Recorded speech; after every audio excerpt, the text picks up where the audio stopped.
Step by step, heart to heart, left, right, left, we all fall down like toy soldiers.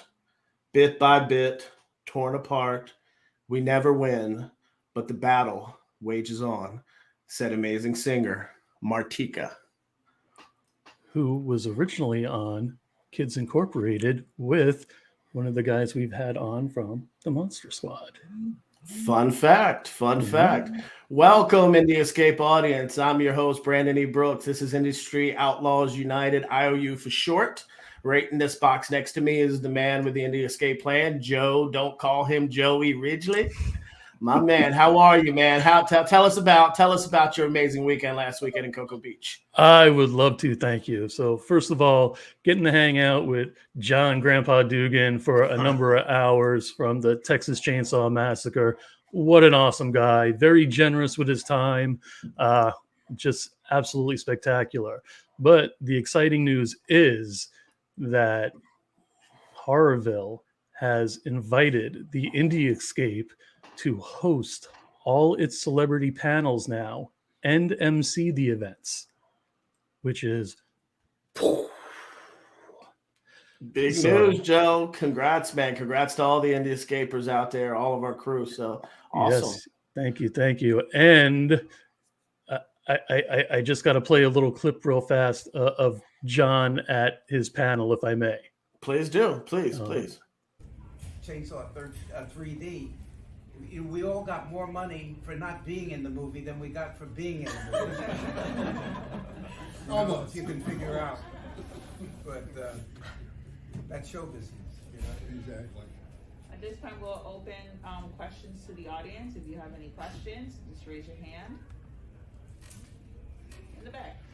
So I'm curious about Death House. Gunner supposedly written that. Don't get me started on Death House. Wrote Joe. that. You know, you just wrote that movie. You just triggered me. Sure. It was supposed to be the expendable of horrors, but I don't recall seeing any Texas Chainsaw No, Massacre. the thing is that it was, it was after Gunner's death, and this guy had done some work on the script with Gunn, and decided to direct it and kind of exploit the fact that it was the last film that Gunn ever did, and called it the Expendables of horror and all that stuff. And he didn't cast one of us, not one of us, in the Texas Chainsaw Massacre. He had actors from every other major franchise except the one that Gunn was in, and Gunn wrote the freaking script. And that guy knows there's no love lost between me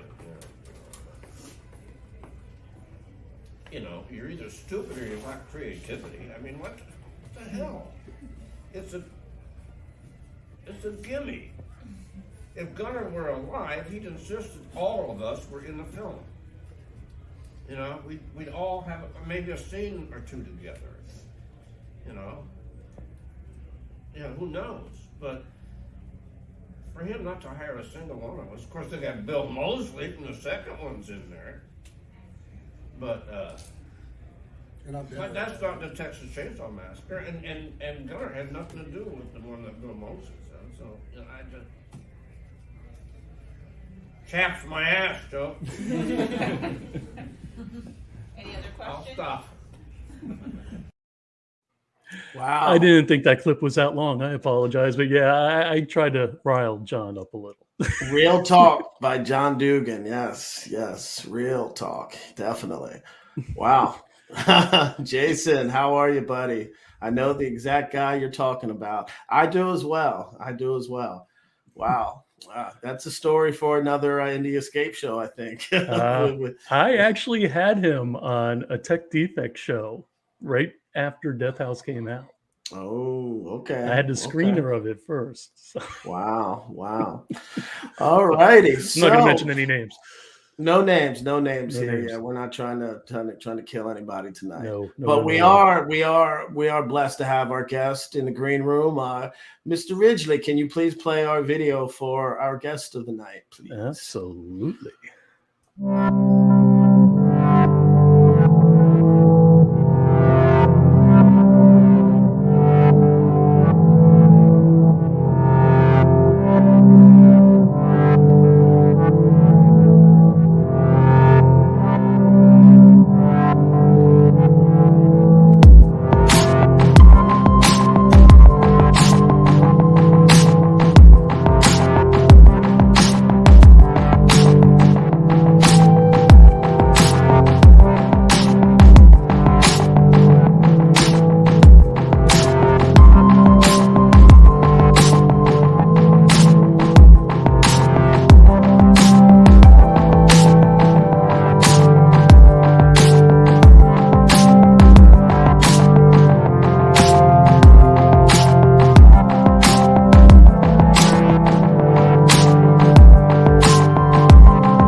That was pretty spectacular.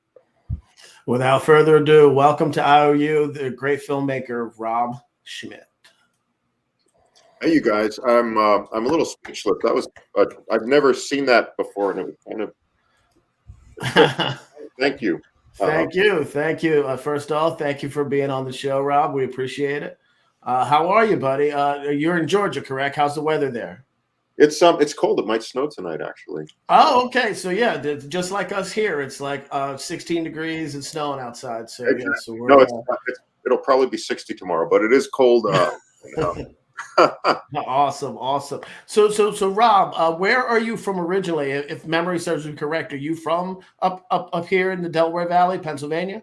Yeah. I was born outside of Slippery Rock, Pennsylvania. Okay. Yeah, Okay.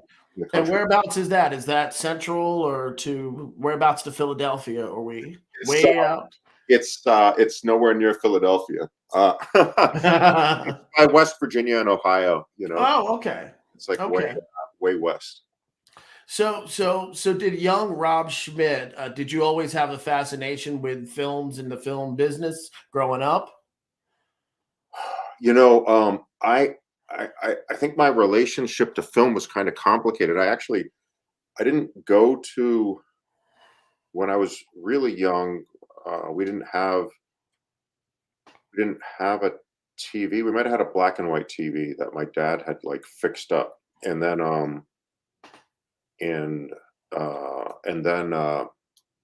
I started getting to watch TV. I think I was 6 when I saw my first movie in a theater, Mm-hmm. and then and I didn't really understand what movies were at that point. But then, like a lot of people, my family had its funkiness, and my mom moved back to New York. We lived there a lot of the time. The kids and I, I was one of the kids.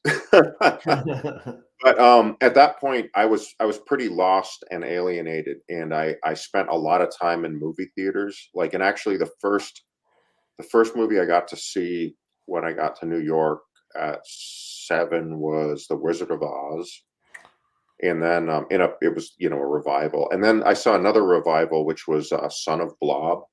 Ah, good one. Yeah. I'm sure it's silly, but it terrified the fuck out of me. It just killed me. The Blob, the original Blob, the Steve McQueen one's it's one of the few films in movie history that still scares the hell out of me. So that one as well did the same. So I'm with you.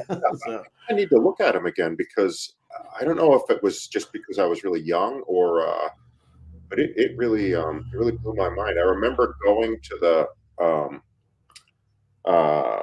what's it called? The candy area, at the concessions, concessions, because I was terrified, so sometimes I would get up and leave the theater, but it was kind of worse not looking at the thing, but then honestly, my whole childhood, the safest place for me was the movie theater. It was the safest place, and I spent a lot of time in them, and I'd sometimes go to the movies by myself, and I would go I would watch movies without knowing what they were. Oh, okay. There's I don't know that title. I'll go watch that one, which is weird. I don't think I would do that now. No, I wouldn't. You know what I mean? It was different. It was because it was like a home. And sometimes I would fall asleep in movie theaters just because. I did the same thing as a youth too, and I mean that's kind of, as a kid growing up watching films, obviously is where all of this. But it was such a different world back at that time, though. It was a totally fantasy land of things on the screen that I never would have thought many years later that I would be blessed to be able to do. Back then, it was just like you said. I would sit in movie theaters, or just sit in front of the screen at my house, whether small or at the time it was, like you said, these small little, sometimes with the antennas and sometimes on this. Back then it was called UHF, and you had maybe 5 channels, and some of them weren't at all focused. So again, stuff that wasn't with the roll bar and static, but watching it anyway, just being Yeah. really hungry for stories, so you would just watch anything. Absolutely, absolutely. That's where the fascination with kung fu theater and just anything I could consume from horror films or whatever, and that's where it began. I think I saw John Carpenter's Halloween the first time on one of those you had to turn the wire the wire on the antenna just to get the perfect screen. It sometimes wasn't in color focus, but yeah, that's where it all began. So film wise, you made a lot of amazing cinema in the horror genre. Why does the horror genre speak to you? You know, yeah, that's a really complicated. You know, I think that I had a lot of anxiety. Like, I think throughout my life, I've had a lot of anxiety and fear. You know,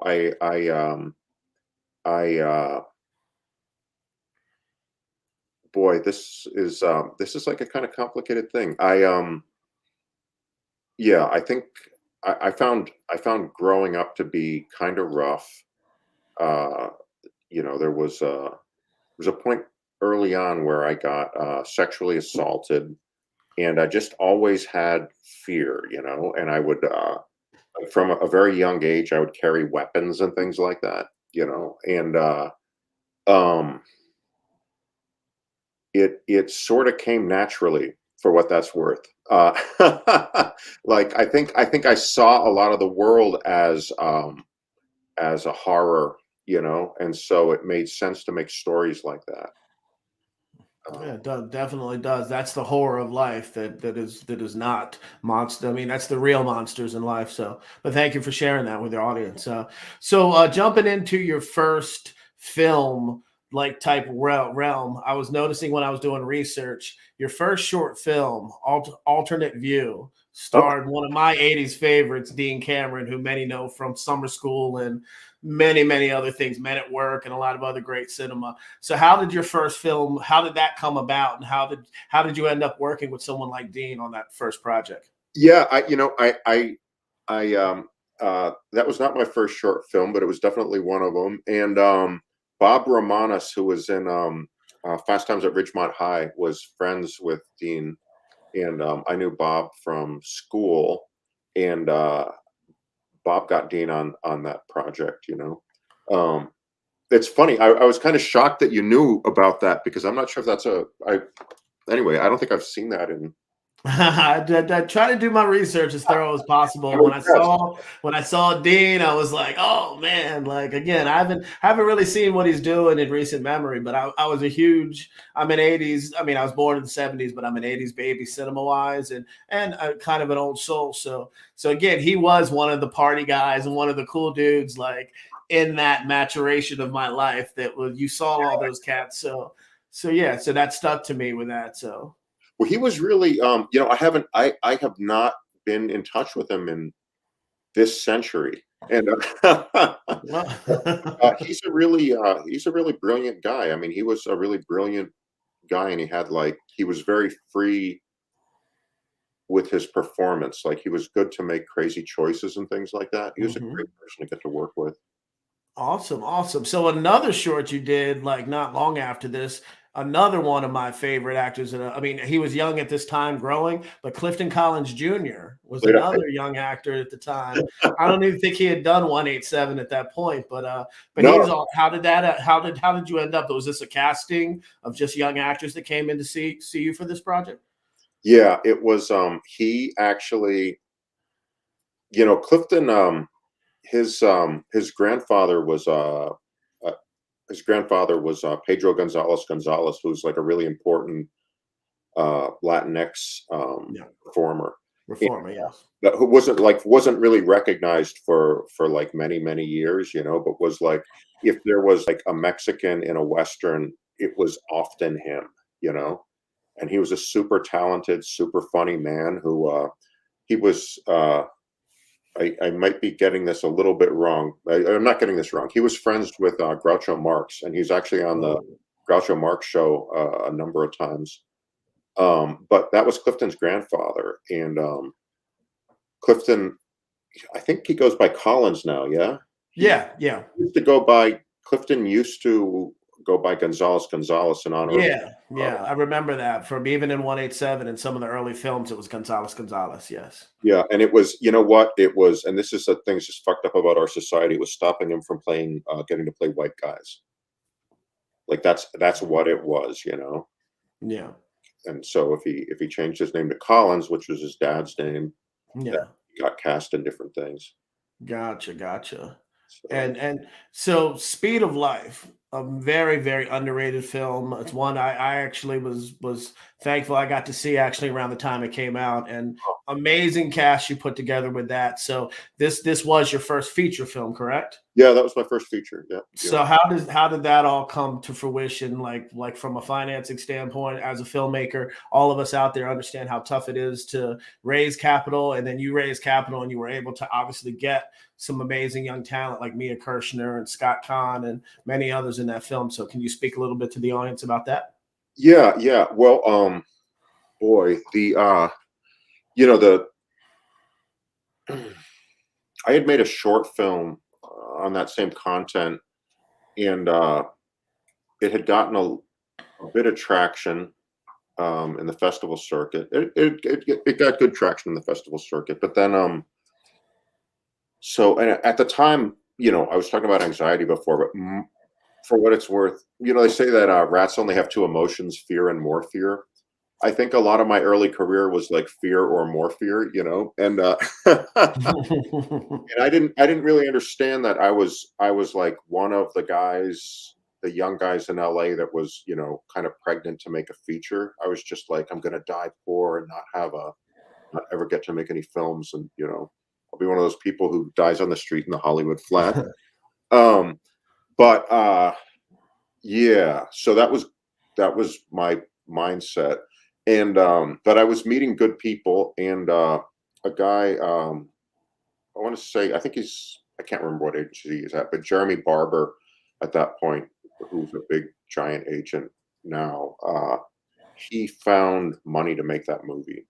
Like, and he was just he was a friend of mine's from SUNY Purchase, you know, and he was the guy who had gone to law school instead of art school, and he had been I can't remember what it's called with lawyers, what young attorneys, where they work for a judge, but he had been doing that, and then he decided he wanted to get into entertainment law. And I don't have any ability to get money from people. It's just not, you know, if someone asked about investing in film, I'd be like, why would you do that? You know, but you're nuts. You're going to lose all your money. You know, I'm not good at that.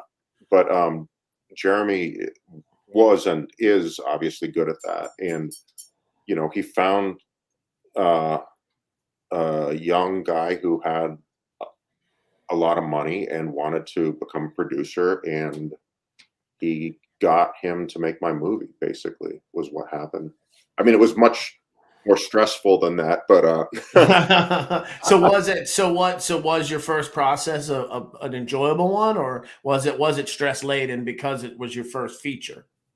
yeah, well, there were things that were great and there were things that were hard, like, you know, and I'm happy to talk about this because I think this is part of some people's creative lives. Is like, I kind of have two halves to my. You know, I've been clean and sober for about 21 years, and that was when I was still using. And so, Congratulations, Rob. Congrats. yeah, no, it's a great thing for me and for the world that I'm not using. But that was when I was still using. So, you know, things were a lot more dramatic and a lot more like they'd be bigger highs and bigger lows, you know. Yeah. And not in a good way.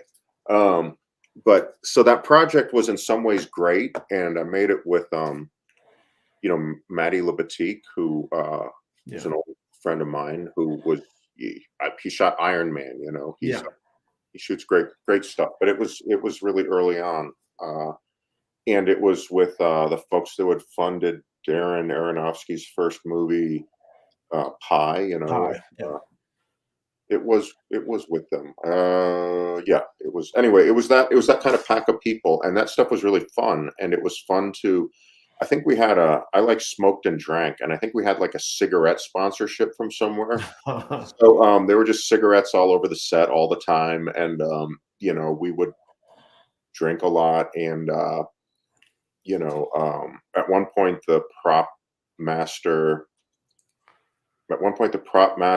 crashed the prop truck and was dragged by every mob down the street and got, you know, released from jail by the producers and came to set. Blood all over his knuckles. And I was like, what happened, Pete? He was like, I was dragged by an angry crowd.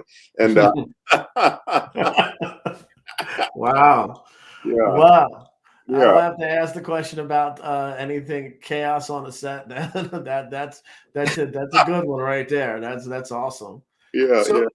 So Rob, your filmmaking is there's I could go on forever, but I'm not. But there's so many interesting faces. We spoke about Clifton, and there's so many amazing faces from the Martin Donovans and Corbin Burnsons and Vincent Kartheisers of the world. What is your casting process when you're tasked to direct? What do you see? Because you've also directed and cast some amazing talent that at the time they were unknowns.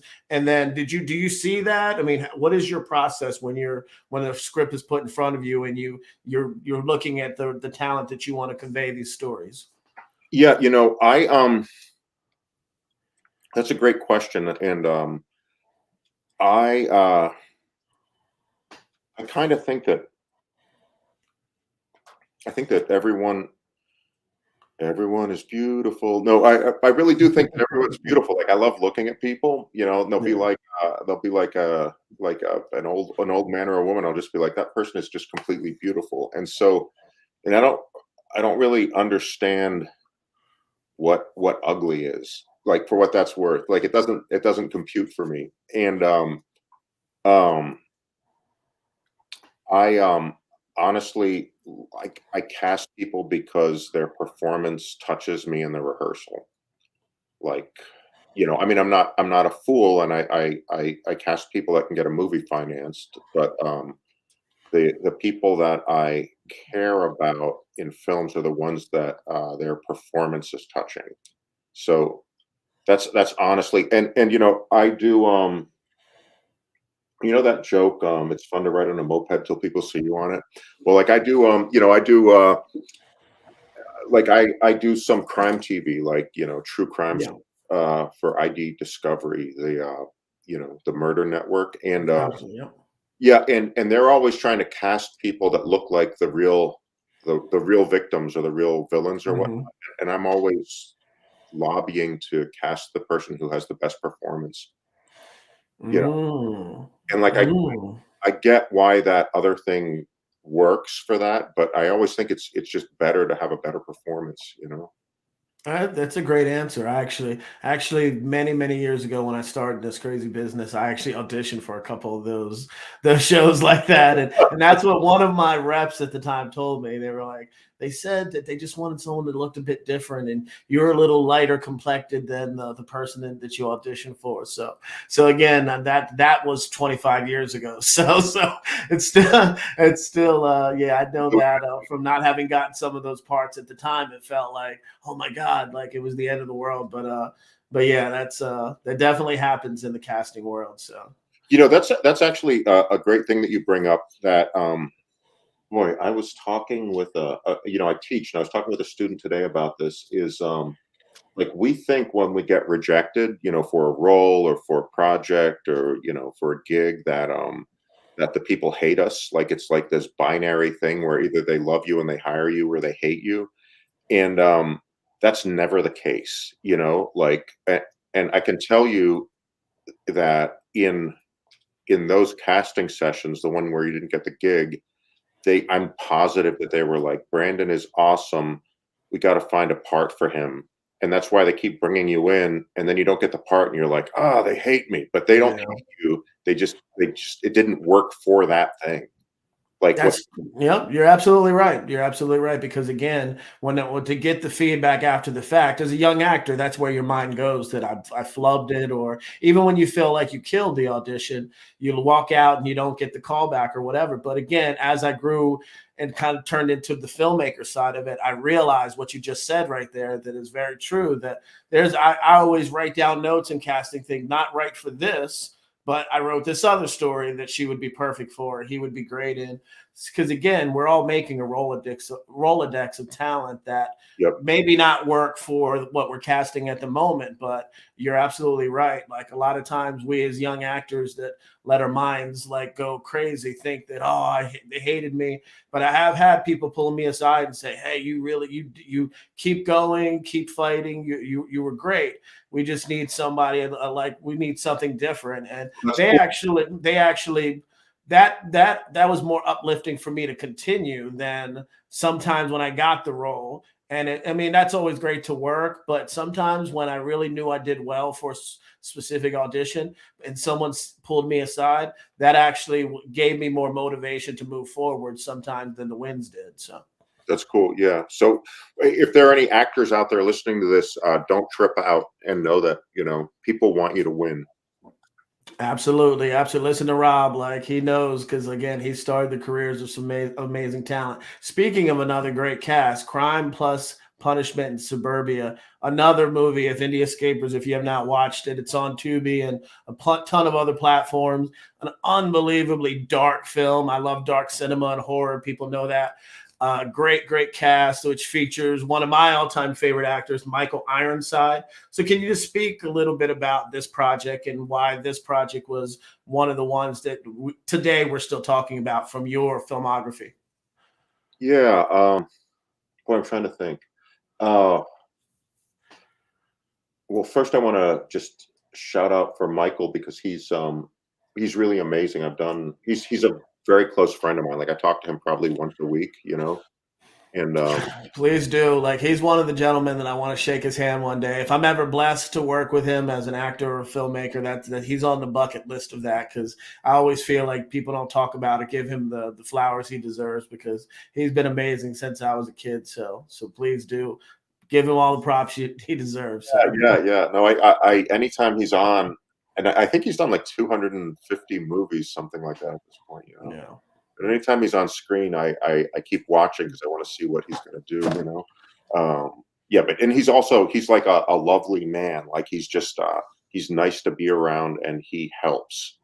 Like he helps the production, and That's great to hear. That's great to hear when people are good people because obviously we live in a world where not everybody in show business is great. So it's great to hear when people are genuinely good people. So yeah, thanks for sharing that with our audience. yeah.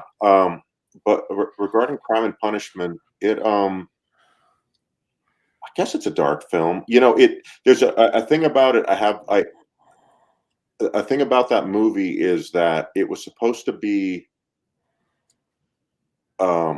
it's a very, very loose adaptation of Crime and Punishment, and so it's a Christian movie. Really, it's about like being redeemed through Christ.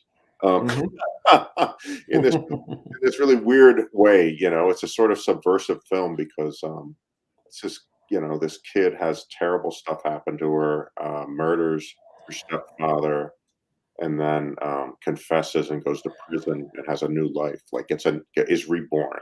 Yeah. So it is definitely a dark movie. It's definitely a dark movie, but it has weird positive stuff in it. Yeah, absolutely. And the Skolnick family. I mean, again, Michael, Ellen Barkin, Monica Keena. Again, were there any challenges like working with any of this talent? Like, did you feel the stress as you moved into your next feature, or did it lapse a little bit because you were a little used to it from Speed of Life?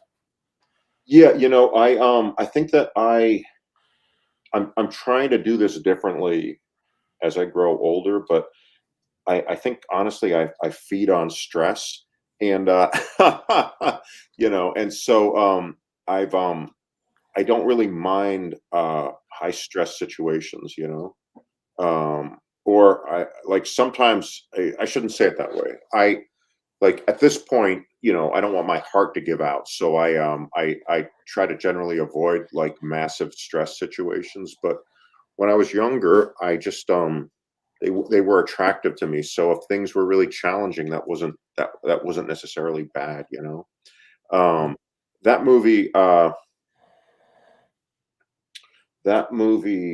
the person who was hard on that movie was Ellen Barkin, actually. And she a director on another movie. I talked to a director who had just worked with her, and he told me all these things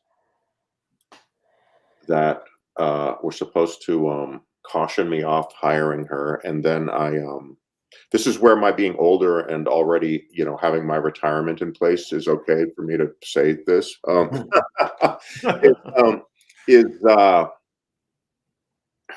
He warned me about her, and I at the time was like, I love actors, and I can work with actors, and that I'm better than this other director, and I'll be able to manage her. Like, I thought that, and then 2 days into shooting, it was clear that I was wrong and he was right. And yeah, and it was hard. Like, working that work was hard. The scenes that she was in were hard. And actually, another amazing. Well, there's two things, but if I'm talking too much about this, stop me. No, please. This is amazing. This is inside information we love on The Escape. Please. Okay, please go. so Ellen Barkin's. She told me this story when things were going well early on, and she said that her first movie was with Robert Duvall. It was Tender Mercies, and that she got to set, and Robert Duvall was in a war with the director and would not speak to the director. And I want to say what she said was that she was getting introduced to the director, and Robert Duvall came over and said something like, "You're talking to that dipshit, you're talking to that idiot. If you're talking to him, you're not talking to me, so you need to decide." And then Wow. Yeah. Wow. Yeah, and then Wow. and then later on, there was some kind of note about like whether she should button a button on her blouse or unbutton it or whatnot. And it like Duvall went after her for listening to the director, And so after that, she didn't talk to the director; she just talked to Duvall. And Wow. apparently, that's a thing that some actors do to make a space for themselves and make themselves agitated so they can perform. And Duvall, I want to say he won the Academy Award for that. You can check it in a second, but Yeah. I believe he thanked that director when he won the award.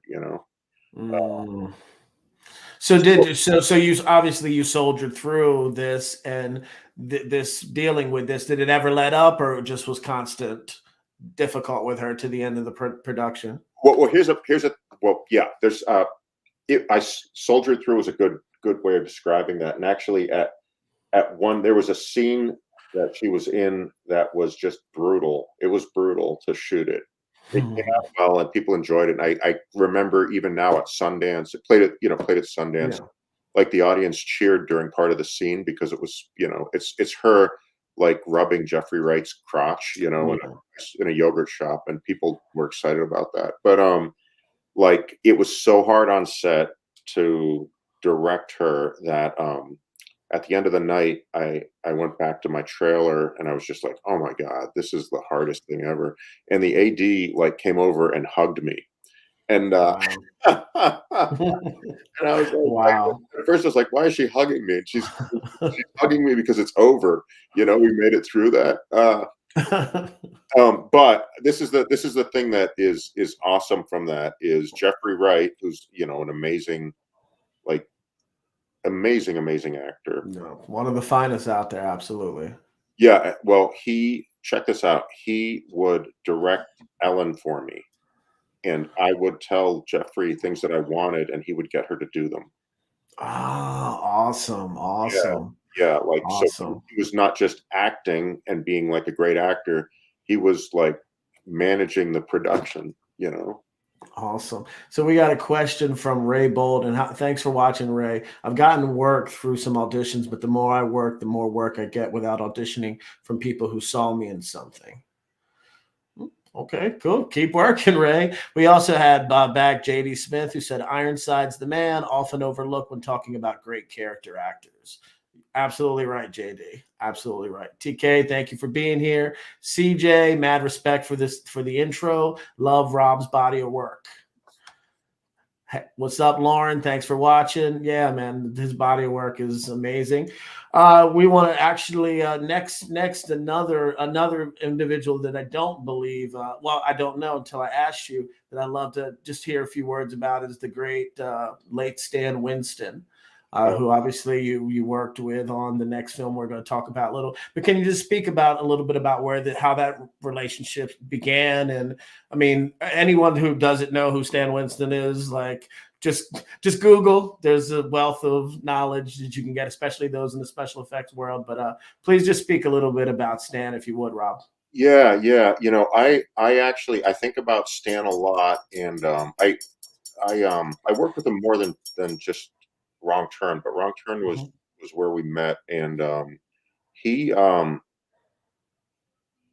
you know, he was just saying in my mind, he's been dead for years. I remember him telling me, you know, different people, everyone has a shtick, and everyone has like the thing that they play, you know, and that it was like, and my rap is the nice grandfather, and that's how I you know, people, that's how I sell myself to people.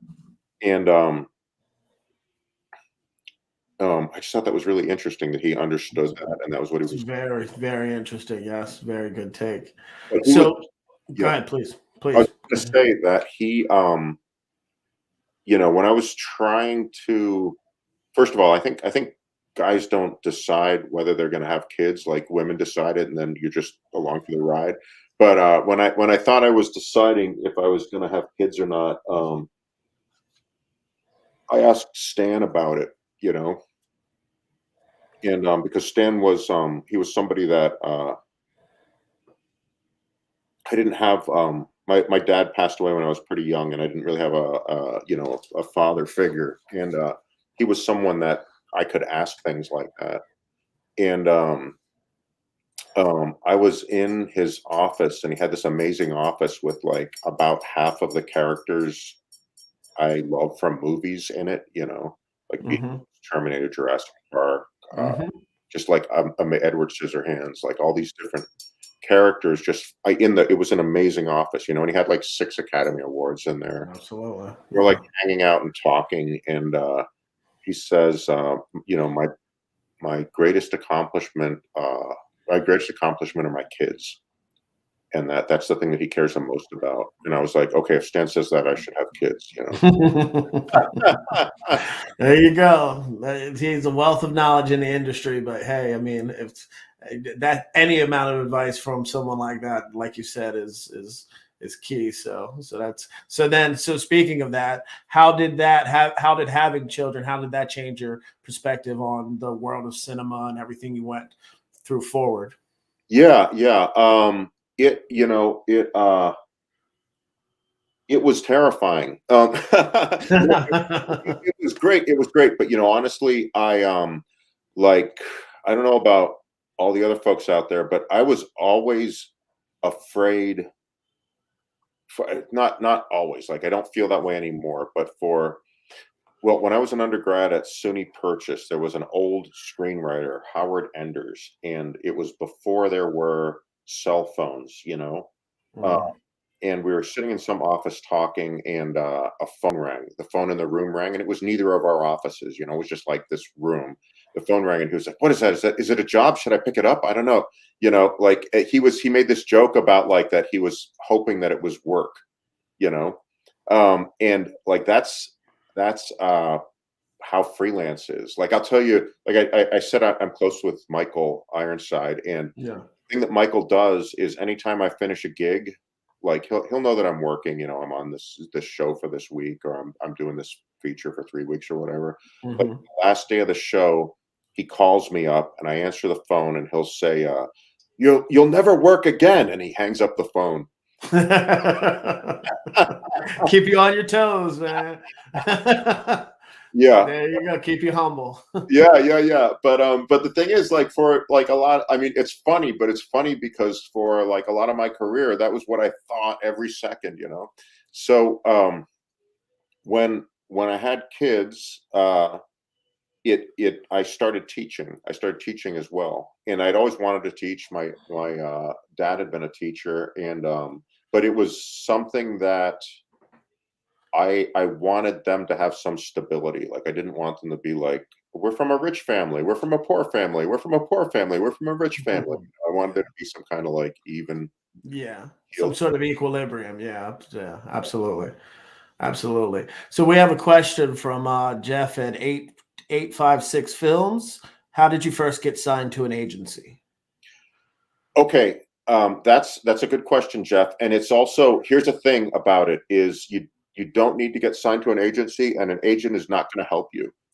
Like, I just got to say that. And what agents do are manage offers. So if you don't have an offer, I mean, it might be different. You know, I take that back a little bit, because if you don't have someone to send you out and you're an actor, you need someone to send you out. So, but if you're a filmmaker, like, the way, you're only a filmmaker if you're making films. Like, that's it. And you don't need an agent to make films. And like I spent a lot of years going on, and I've heard other filmmakers talk about this, is agents they'll send you out on these things called ODAs, open directing assignments. And I've gotten a few of those, but mostly I haven't. And you know, like, what has happened more often is someone's liked my work, you know, asked me to do a gig, and then I tell my agent to negotiate the deal. So, like, it's not the agent that gets the work, it's the agent who, like, handles the deal. But having said that, like, in my case, so I went to AFI for grad school, and that's like a good film school in LA. So the agencies kind of keep an eye on the people there. And then there's a thing called hip pocketing, where like assistants or like new agents at agencies will take on, you know, people that have just finished school or whatnot, or just finished a short film that's at the festivals or things like that. And I got hip pocketed by an agent at CAA. They never closed a deal for me. And then I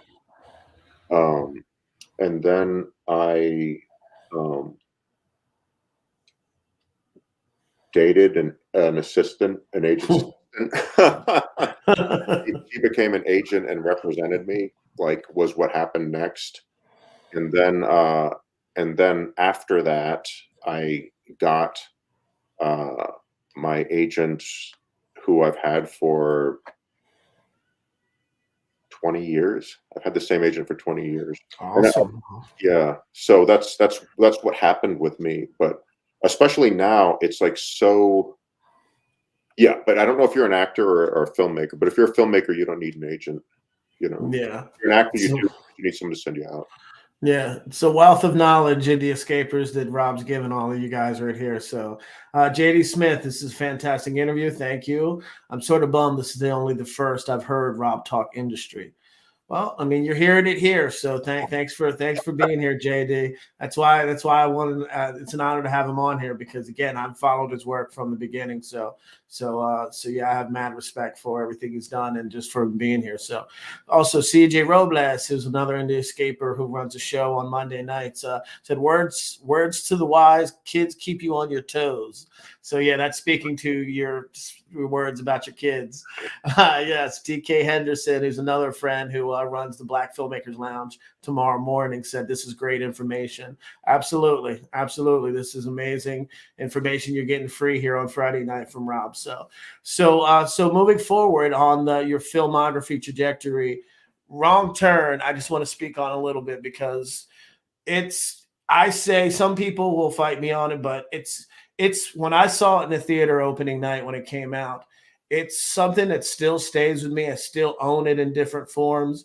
I'm a grew up little kid loving horror since I'm 3 years old. So for me, Wrong Turn did something that wasn't out of the box of something that I had seen, but you created genuine scares in a predominantly daytime setting.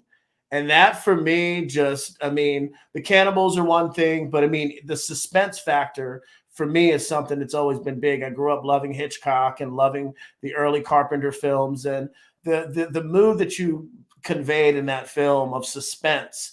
Literally, I can go off this podcast and watch it again, and that's probably the 100th time, and it still conveys that suspenseful mood that we don't get really as much in these days. Like there are films like A Quiet Place and things that build very good tension, but speak on that a little bit just from your film side of things, and how important that is, because that stuck with me with that first movie, just the daytime setting and not relying on shadows in the dark, and just still making a badass film that scared the hell out of millions of people around the world.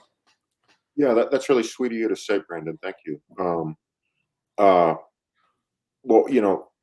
going back to Stan, that was Stan's movie, and Stan hired me not because of Crime and Punishment in Suburbia, but because of Speed of Life, actually. And he had wanted somebody that would work with actors well, and get performance out of actors, which and that, like, hopefully he didn't make a mistake. That was me that he hired, Yeah, no mistake, brother. Like, you killed it with that. That's, like I said, it holds up. I'll fight anybody on it. It's a genuine classic. I mean, we could talk difference about the sequels going forward, like yay or nay, but I mean, for that film, I mean, you saw it in the performances. That scene inside the creepy old house with them under the bed and in the bathroom still holds up as one of the great scenes of just building that suspense. Or are they going to find them? And again, it's just, to me, that's one of the master classes. We always talk about Jaws and Exorcist and Psycho, and for me, watching specific scenes in your film just really, really jump off the screen, even no matter how many times you watch it. So much respect for that, Rob. Give yourself credit for that. You were the right guy for that job. Well, thank you, man. I appreciate that. It's Brandon, you said Jaws and The Exorcist, and they actually, Alicia Kewan, the production designer, I asked her for these, and then they just appeared, was posters for Jaws, The Exorcist, and Alien, the original Alien, because those were models for that type of work, Absolutely. And you see the inspiration through it. So that's why I wanted to bring that up, because it stuck with me today when I write. It made me write more in the perspective of that, just from the standpoint of utilizing daytime. Because a lot of times when you're shooting overnights, and that can be taxing on a crew. And just building genuine suspense in the daytime is not easy. You have to bring something different as an aesthetic to the piece, and you did it with flying colors in that movie. So, well, I think the woods are scary in the daytime. Anyway, just personally, I do too. Like I said, it's. I mean, obviously, great cinematography, great direction, great acting. I mean, that cast again of relative like unknowns from the perspective of the world at that time or whatever. I mean, I'd seen some of them just because I was a film festival guy, and I was the guy that rented 5 movies every Tuesday from the old video store. So again, I knew who Jeremy Sisto was and Emmanuel Shrieky from the NSYNC movie or whatever. So for me, I was familiar, but again, seeing them bring that genuine, like, just being horrified. Even Lindy Booth was someone that was there and then very quickly not there in your film. But again, it's a great. I mean, it's a great horror cinema that again, it doesn't get talked about enough with some of the greats. But again, I take a lot of I don't know the word I'm looking for, but I take a lot of. I love suspense, and I just think I was in a clubhouse room the other day, and we were talking about just how it's lost in a lot of cinema. It's jump scares and And I just think that we need to really, really focus on that more for thrillers and horror films to bring back scary. And that's why these classic films like Jaws and Alien, that's why they hold up, and they forever will. So, yeah, I think that's right. Yeah. Awesome. CJ Robles, the woods are scary. The arrowhead shot out of nowhere was a perfect touch. JD, go ahead, I was Rob. just going to say, I think that's the second highest rated scare in that movie. The first is the axe. Yeah, the axe to Emmanuel, absolutely. JD Smith, what did Rob think of the sequels, assuming he followed the series? They're a different type of film. Like the 20th Century Fox, at the time that we were making that, the DVD had gotten like really popular, and straight to DVD was making, like, actually movies were making more money off the DVDs than they were in theatrical. Like, I'm not like they were like 40 million theatrical and then like 50 million DVD and whatnot. And they made a decision to make a cheap direct-to-video sequel. Gotcha. And it's fine for what it is. It's not the type of horror that I get excited about. But it's fine, and like people love it, and that's cool. It's like another flavor of ice cream, I guess. Awesome. Yeah, I couldn't have said it better. All right, Rob, we're just going to change things up a little bit. I do this every week. It's called One Sentence or Silence. I say a name of someone you've worked with, and you give me one sentence about them, good or bad. If you stay silent, then that means they suck in some way. So Okay. All right. So my first name will just ixnay because it was Ellen Barkin. So we already heard that story. so my next is Carrie Elways. Okay. Boy, one sentence. Well, whatever, but that's just the name of the game. So whatever you want to say is cool. Yeah, I love Carrie, and his brother Cassian is selling the movie that I'm in pre-pro on now, so I love him too. Awesome. Anna Kendrick she's Anna Kendrick. I mean, she's amazing. She's super smart. A thing that, like, I think when I worked with Anna, this bewilders me, is like there are casting directors. You were asking about casting before. Mm-hmm. Anna was not famous when we worked together, but there were casting directors, including at the TV networks, that knew that she was going to be famous. Like, they already knew she was going to be famous. Like, not like, oh, I know they're going to be famous. Like, they knew it. Like, this is like insider stock trading. Oh wow! Like, all right, I still don't know. Right. Jonathan Taylor Thomas is great. Is a great kid. Yeah, I love actors, so it's gonna be nice to you, actors. Tom Malloy, who is an actor and a filmmaker. There we go. Yeah, that's right. I like Tom quite a bit. I talked to him maybe a year ago, I think. All right, Zachary Quinto. I'll tell you a thing I think about Zachary is or I don't think this. It's like a memory. Like, sometimes I'll be driving my car, and he worked at in Hollywood, in Los Feliz, which is next to Hollywood. There's a diner across the street from House of Pies. Mm-hmm. I can't remember what it's called, but he used to work there, and he would actually sometimes, when he was taking orders, come and sit in the booth with you while he took the order. So anyway, I don't know what that's. I mean, he's like a unique person. Awesome. Yeah. Alan B. McElroy is a you keep listing names of people that I like. You got to come up with something. Trying to find one. Yeah. No, Alan. You know what, though? I'll tell you a thing about Alan. Is that Alan wrote Wrong Turn, and Alan's like a really brilliant horror writer. And you guys know this, but I didn't know this when I went to meet Alan. Alan is a black man. Yeah. And so I had like a double take moment because Wrong Turn's like the whitest movie ever. I'm sorry, but it is. I wanted to get like I wanted to get Clifton to do it. Clifton, Collins to do it, but it was anyway. So that was my like one odd moment with Alan. And then later I wrote a project, didn't get made, Body Will Die, which is like it's a zombie movie in Africa, and it has like a lot of back to Africa, like Black Power stuff in it. And I had a meeting at Paramount, and when I walked into the meeting, the people in the meeting thought that I was supposed to be black. And that that was how Alan felt when I met him. Awesome. All right. Monica Keena.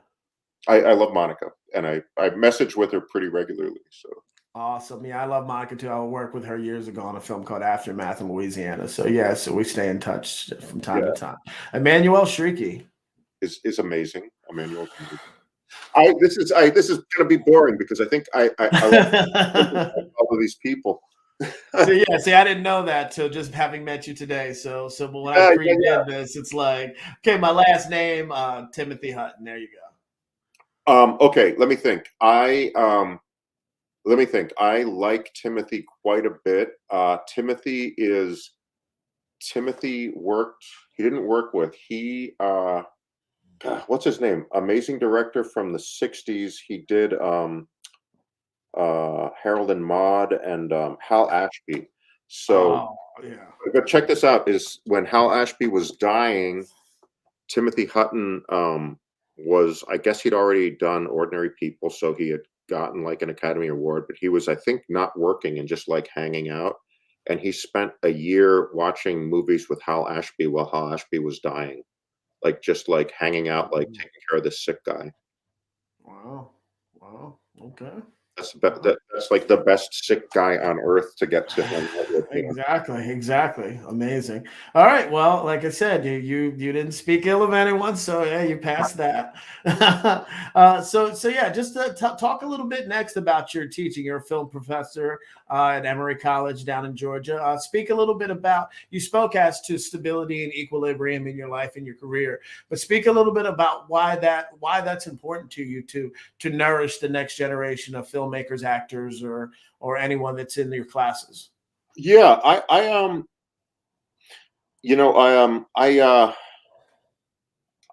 it's funny. This isn't directly related to what you just asked, but I was, I'm casting on this movie, and one of the managers told the casting director that I had been their screenwriting teacher. Weird to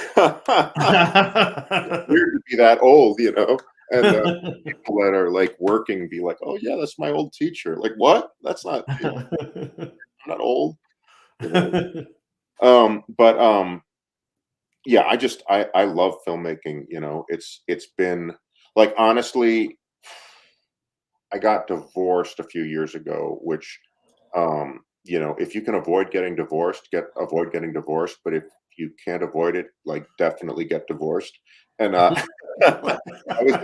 was in the definitely get divorced arena, and but it was very painful and hard. And I remember in the middle of it, I was on set and I was sitting in my chair by the monitor, and I remember thinking, this is the one place where I feel safe and comfortable. Whereas when I was like a young director, I would just be in terror the whole time, that I would be like terrified something was going to go wrong, but it's the place that like I get a lot of peace and happiness and comfort from filmmaking, and getting to share that with people is gigantic. And seeing people get excited about filmmaking is amazing. Like, it's just great. I couldn't have said it better. That's how I feel. Elena Dame would happily divorced and more sane. Hey, Tim from Subsoil Films. Thanks for watching, buddy. 856 Films, horror stories from working with investors. Any Rob? Yeah, let me think about that. Okay, horror stories from working with investors. Like I said, I think I might have said this in the pre-talk, is I'm terrible at like I can't sell anyone anything. When people ask me about investing in film, I'm like, why would you do that? You know, you lose your money. You can't do that. And so I don't get to talk to investors very much. So I like, and this is something that's actually worth it for y'all that are filmmakers out there to hear is if you're like me, you need to collaborate with somebody who's good at that shit. Because there are people that are talented and love filmmaking, and they're good at that. And if you're not good at that, you need to get with that type of person and be a partner with them. Knowledge dropped right there. Hear that? Find your tribe. Find like-minded people who do the things that you're not strong at, so then you all can uplift each other. So that's great advice, Rob. All right. So I have one. Yeah, please do. Go ahead, Rob. That I just realized it, and this goes back to Wrong Turn actually, and so hopefully the market has changed, but I don't know if it has. Desmond Harrington, like totally psyched that he about him in that role. I had wanted a black guy to play that part, and and what I was told was that it's no good for overseas sales. You can't have a black man as your lead. I was told that, you know, and I was like, well, and they were like, oh, Japan, no, the Japanese market won't accept that. And the thing is, like at that point, the I think it was the highest box office foreign film in Japan had been Night of the Living Dead.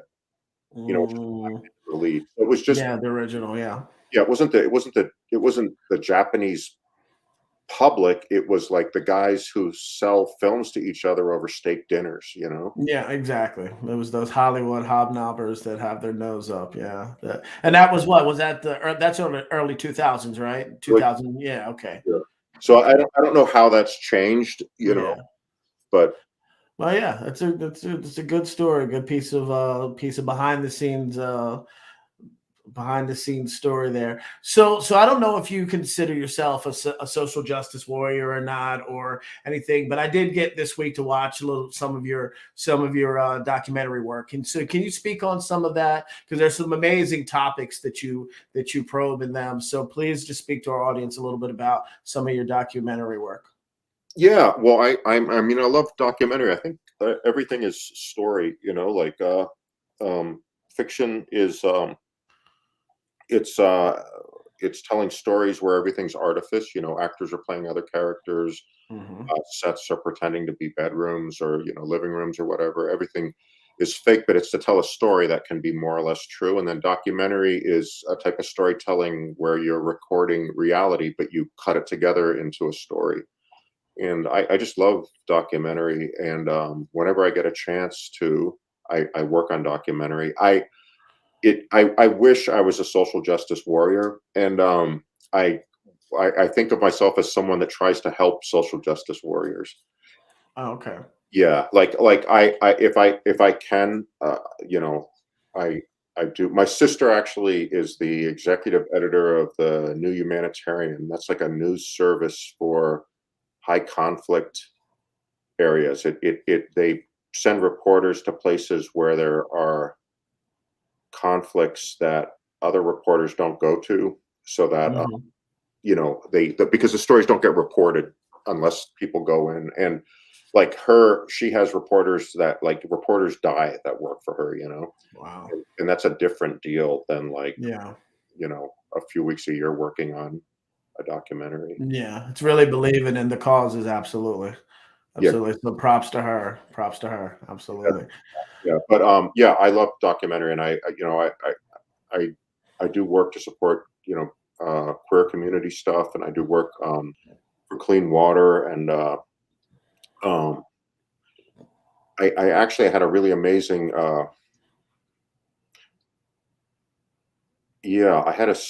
I just realized I can't talk about this because the footage is sealed. Oh, okay. Yeah. Okay. Well, perhaps we'll bring you back down the road when it's unsealed, and we'll discuss. In 75 years. Knock on wood. Oh, there we go. There we go. All right. So one thing we do every week is we have one question from the audience. But Joe, did you have something you'd like to ask Mr. Schmidt? I did. And you're a teacher. Do you have any outstanding student success stories? Yeah, I mean, I have a bunch. I was thinking about it today though, and I have students that are executives at studios. I have students that are at least one student, as it turns out, who's a manager. I Justin Derry, former student of mine, is a director of photography that's doing good work, and it's you get old and that stuff just kind of happens. I don't have any superstars at this point, but we'll see where people go. You see, one thing I was kind of disappointed in learning from Rob was that mopeds aren't cool. You and me can ride our scooters and mopeds around, and But that's all I've got, and I've been intrigued this whole time. I mean, this has set the bar really freaking high for you, Brandon. So it's Rob, man. Rob's an amazing guest. Joe, is there anyone who would like to come up on stage and ask Rob a question?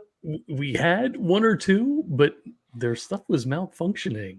We Oh, got to work okay. on that with these fans. Little John man. Dugan type technology. Yeah, the Max okay. Headroom glitching stuff. Yeah. Not Well, good hey, I performance mean, like this. well, we did get a lot of amazing questions from the audience, though. Like Elena said, filmmaking is an art and a wonderful therapy, which is very true. I subscribe to that every day of the week because it keeps me getting out of bed and it keeps my mind, like Rob said earlier, because I have such a love for the art form of whether it's filmmaking, acting, writing. For me, it's very therapeutic to me because it gives me the outlet that I need to move forward, because I don't think I could function in a different, when they say like it's in your blood.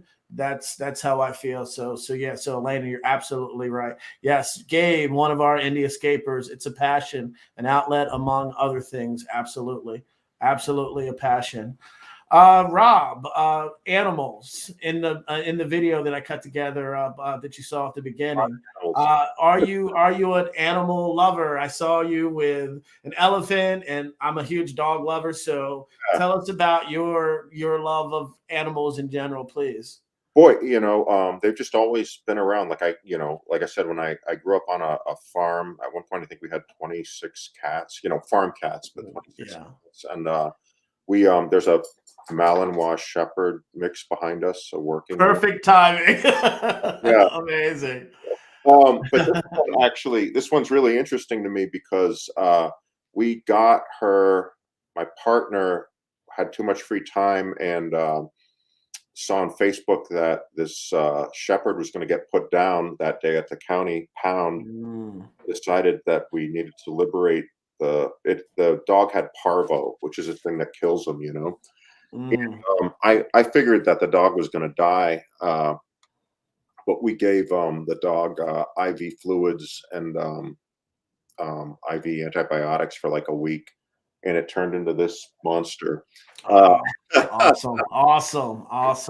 Yeah. Kudos to you. Kudos. Yes, that's amazing. Anybody that can rescue is thumbs up in my book. So that's very awesome. So Rob, an industry question for me, and I've asked the other guests on this show, if money was no object, what film would you make? Boy, the film I'm really interested in now, one of my kids is gender fluid, and there's a Atlanta-based trans ghost story that I'm interested in, and that would be the thing. If someone was like, "Here, you have funding for 3 years, get this movie made," that would be what I would do with those 3 years. So. Amazing story with a great purpose and a story that we haven't seen as much before. So I'm a huge fan of cinema that showcases people and countries in different areas that that are underrepresented in Hollywood and even in the indie community. So kudos for that. That's great. Usually a lot of people will say the $200 million popcorn movie, but those are really never as interesting as movies like you just said there. So I hopefully you get to make that. So I'll be keeping an eye out for that. So what's upcoming, Rob? What's new? Any new projects upcoming? You mentioned one that's in development right now, we're casting on a movie for Quiver, which is like I said, it's a satellite of Lionsgate, called Killing Time, and it's kind of like Who's Afraid of Virginia Woolf, only with serial killers. I don't Nice. know how else to describe it. It's basically one couple takes over a house and holds the people in the house hostage, and they over time they start to realize that the people they're holding hostage are much scarier and more dangerous than they are. Oh man, this is in pre-pro to go. Yeah, theoretically it'll shoot around April 15th, so tax time. Amazing. Well, good luck on it, man. That's. I'll be keeping an eye out, man. Yeah, that's great. So CJ Robles, I want to audition for that film. Sounds interesting. There we go. Now we knew that was going to happen. Yeah, but hey, shoot your shots, guys. He's here, and he's a cool dude. So, how does one submit to the casting for Rob's movie? There you go. Yeah. So right now, offers for leads are going out, and then at some point it will be on. I'm sure it'll be on Actors Access. And it'll be for the minor roles. Then it'll be like I think it's called Southeast or Eastern. Brandon, you know more about this than I do. I don't know. I know Actors Access, and so I'll keep an eye out, and I will stay in touch with Rob and let people know the information about this. Any actors out there that are interested. Where are you going to film? Is that down in Georgia or? Yeah. Okay, cool. Very cool. Georgia's one of the hot spots in the country for television, films, and everything at the moment. I have so many friends that have moved down there and are now thriving in all different departments, from acting, stunts, AD work, everything. So Georgia's definitely a hot spot. So what I always do at the end of every episode, I feel like you've given us so many amazing gems already, but I still am going to let you just end our amazing interview, just giving some uplifting or maybe not uplifting words of wisdom to our audience, just to leave us with before this interview is over. So the floor is yours, Mr. Schmidt. Okay, so this is what I think is that I spent a lot of my career terrified that I wasn't going to succeed, honestly, and I was succeeding the whole time. And I really believe that you should take care of yourself and be able to support yourself, but you should do things that you love. And if you do that, you're going to do fine. So just find the work that you love and do that. Absolutely amazing. Listen to this man in the Escape audience. Rob, thank you so much for tonight. Thank you. I know Joe's going to ask you a question about your socials, but I just want to say thank you so much for the inspiring words. You are an outlaw. You've been throughout your entire career. I thank you for all you've overcome and given us some amazing cinema, some amazing television. So thank you from the Indie Escape audience for coming on tonight. Thank you, sir. Oh, I agree 100%. Rob, if people want to do research on your projects or try to follow you on social media, where would they go, sir? RobSchmidt Film is it. I think there's a period, Schmidt Film. There you have it, ladies and gentlemen. Thank you so much, everybody. Everybody give a virtual clap. Rob Schmidt, everybody. Thank you so much, sir. Thank you. Keep doing what you're doing and doing it well. And thank you again, sir. We'll stay in touch, and hopefully I'm blessed to work with you at some point in the future. But I really appreciate you, Brandon. I really appreciate you, Joe. Do I click the X? Is that the way that I leave? I'll bring you down to the lobby. He's like, how do I get out of here? Yeah, and again, thank you for your time, Rob. Rob, like we appreciate you. Thank you, brother. Good Thank night, you. Rob. Enjoy Thank your you. weekend, man, and beat the snow. Yep. Brandon, that was amazing. Oh my God. Hey, I mean, like I said before, I mean these guests are giving the goods, and the audience. Thank you, audience. The questions were amazing from people that have not been here before. Thank you. My apologies if I couldn't get to every question because we're obviously we're over an hour already, but we don't want to keep Rob forever. But thank you everybody for the amazing questions. Rob's a cool dude. He is on Facebook, like you said. Check out RobSchmidt.com. There's a lot of his work on there. And again, I want to say something that is very important for this audience, and I think people have gotten it tonight a bit more.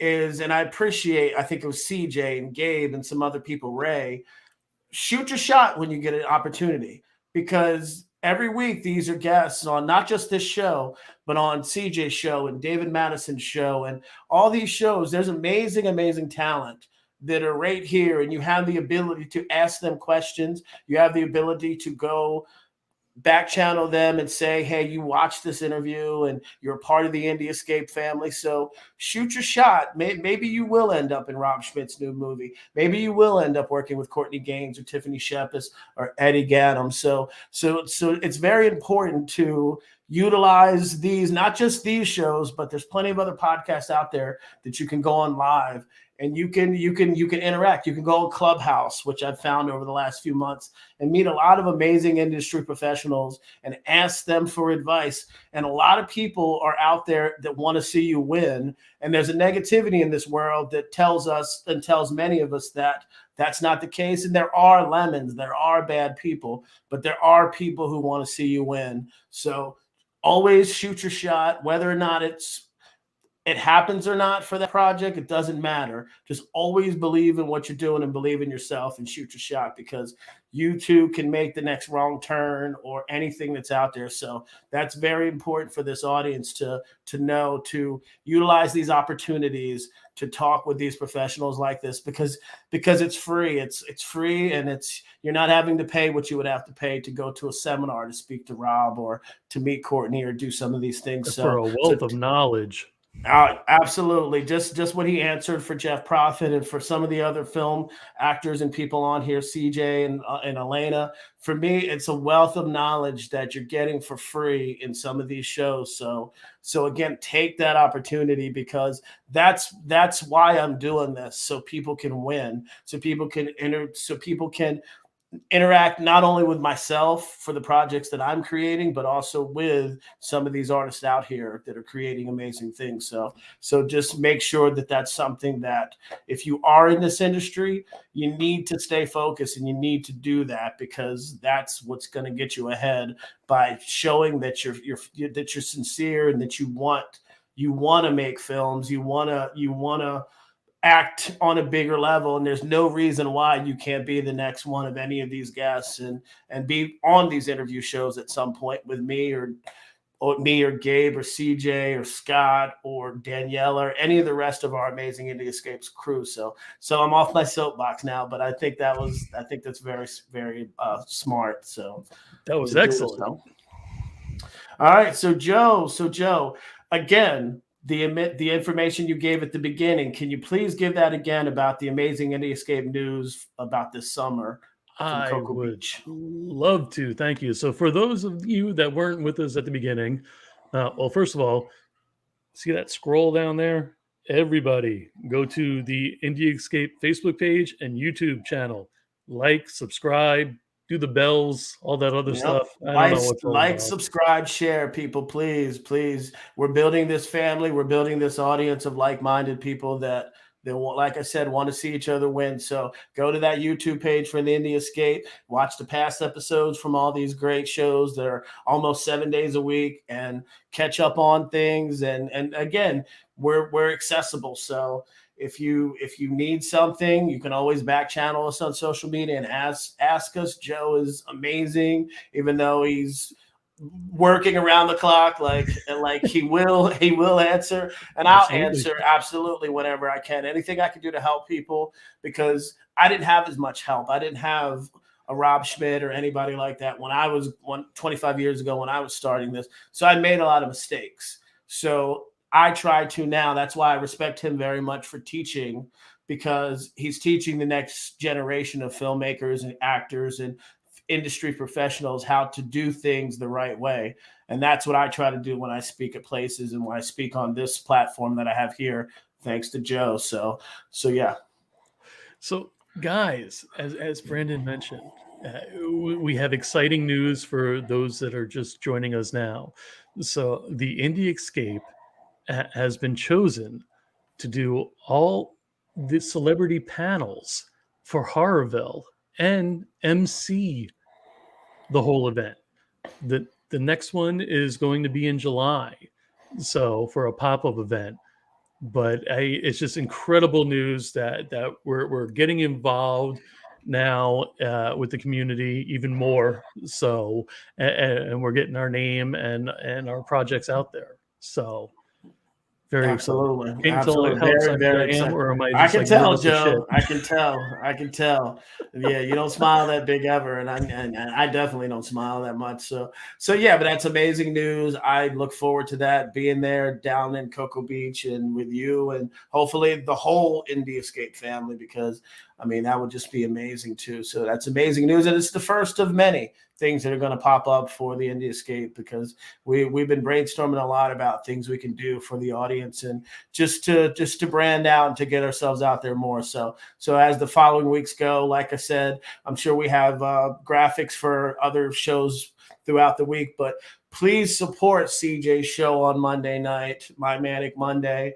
Please support Joe. Please support Daniella and Ray. Please support Steve Gray. Please support Mick and Kurt. Please support Gabe. Madison, Scott Schiaffo, like all these cats. And of course, the man with the puppet plant, Scott Meaney, on Saturday nights. Like, these are amazing people that are doing amazing things in the creative and we're space. hoping Gabe can get back in the country soon. Yes, Gabe. Yes, come back here. Like I think he's making a movie. We're gonna have to make a movie about Gabe like getting back into the country. So from Israel, for his from sister's Israel. wedding. There you go. There we go. We gotta do that, Gabe. So yeah, we'll miss you on the network, Gabe. Get back soon, brother. He said I'll be back next week. Awesome. All right. So again, this has been amazing. I feel like this. I feel like a new guy just because, again, Rob's so inspiring. His career is inspiring to me. Hopefully it was inspiring to the audience. Joe, you inspire me because you're an amazing producer and you gave me this platform. So I just want to end this whole thing with my phrase that I wholeheartedly believe in. Believe in the power of yourself and the right others, just like somebody like Rob Schmidt. Good night, everybody. Peace.